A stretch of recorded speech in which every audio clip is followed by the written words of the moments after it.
ভাবি, বড় ভাবি আপনাকে ডাকছে। তুমি এমন চুপ করে দুয়ারের বাইরে দাঁড়িয়েছিলে কেন?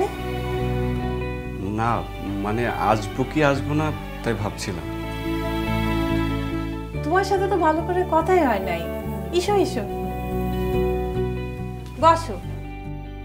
ভাবি, মেজদার সাথে আপনি ঘুরতে গেছিলেন? লয় লয়, আমরা গেছিলাম আমার দাদির গায়ে। ফেরার পথে সুরেশ্বরী দরগা হয়ে ফিরলাম। সুরেশ্বরী? ওই তো নদীর ধারে, ওই জঙ্গলের মাঝে না? তুমি গেছিলে? না, আমি চিনি না, তবে কোনোদিন যাইও নি। তবে শুনেছি ওখানে নাকি ঢেলা বাঁধলে অসুখ সারে। অসুখ?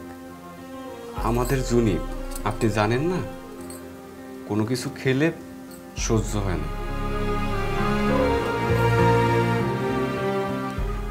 ভাবি আমি যাই, বড় ভাবি আপনাকে ডাকছে। শুনো, জি? তুমি আমারে আপনি আপনি করে ডাকো কেন? না মানে আপনি তাড়াতাড়ি আসেন।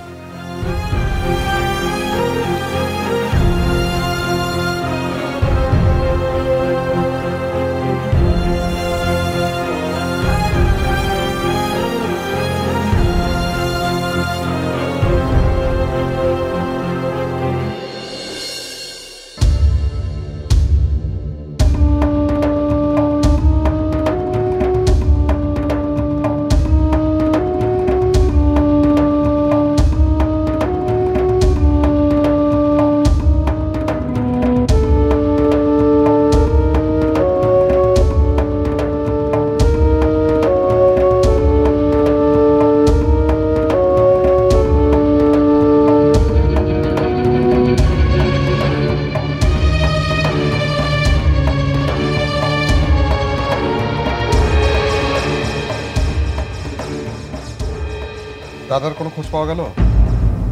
না, বটতলায় তো পেলাম না। আশেপাশে সব জায়গায় দেখেছেন?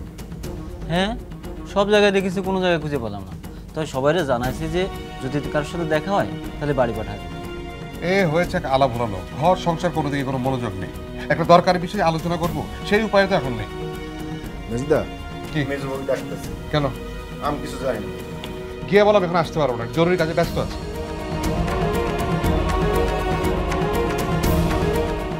আমি বরং ওই দিকটা দেখি পাই কিনা। কি আর করবেন, দেখেন গিয়ে দেখেন যে গ্রামে আছে না দেশ উদ্ধারে বেরিয়েছে।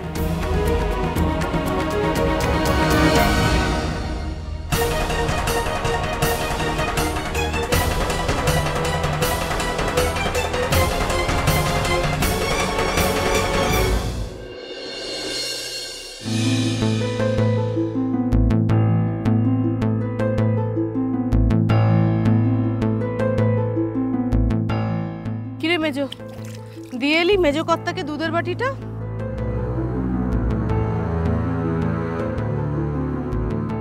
কিরে, মেজো কর্তা কিছু বলেছে? অমিসো, তোর ভাসুরকে ওখানে দেখলি?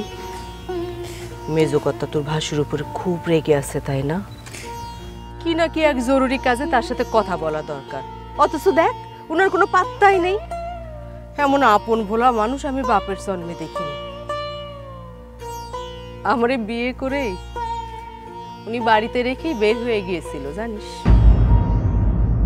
আমি তো চিন্তায় মরে যাই।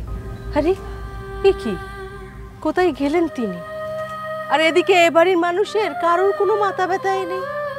উনি নাকি এমনই, কোনো কিছুতে মন নেই, নিজের বউয়ের দিকেও মন নেই।